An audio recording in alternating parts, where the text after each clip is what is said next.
இந்த மாதிரி எனக்கு நிதியை தரல அப்படின்னா நான் என்னுடைய வரி வருவாயை உனக்கு தர முடியாது, என்னுடைய நிதியை தர முடியாதுன்னு சொல்லி சண்டை போடும்போது ஆட்சியை கலைச்சா மறுபடி தேர்தல் வரும்ல. அப்ப யார் வெல்லுவா? மக்களுக்காக நிக்கிறவன் எவனோ அவன் தான் வெல்லுவான். அந்த இடத்துலதான் நம்ம சமரசம் செய்யக்கூடாது. அப்படி பாய்ந்துதான் காவிரி நதிநீர் போச்சு, அப்படி பாய்ந்துதான் கச்சத்தீவு போச்சு, அப்படி பாய்ந்துதான் மாநில பட்டியலில் இருந்து கல்வி இந்திய ஒன்றிய அரசு எடுத்துட்டு போச்சு. இப்படி எல்லாத்தையும் பறி கொடுத்தோம். என்ன பண்ணி போடுவா நீ? ஆட்சியை கலைச்சா மறுபடியும் ஆட்சிக்கு வர முடியாதா? சொல்லுங்க, வர முடியாதா?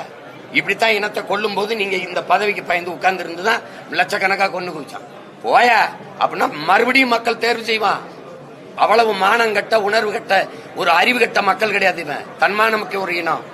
அப்ப நீ எனக்கு காசு கேட்டா கொடுக்க மாட்ட, பதவி ஆட்சியை கலைச்சு விடுவ. சுத்த ஒத்த ஓட்டு வாங்க முடியாது நீங்க கலைச்சு விட்டீங்கன்னா பிஜேபி. அந்த இடத்துல திமிரா நிக்கணும். கலைச்சு விட்டு பாப்போம்னு சொல்லணும். என்னை மாதிரி கலைச்சிரு பாப்போம்.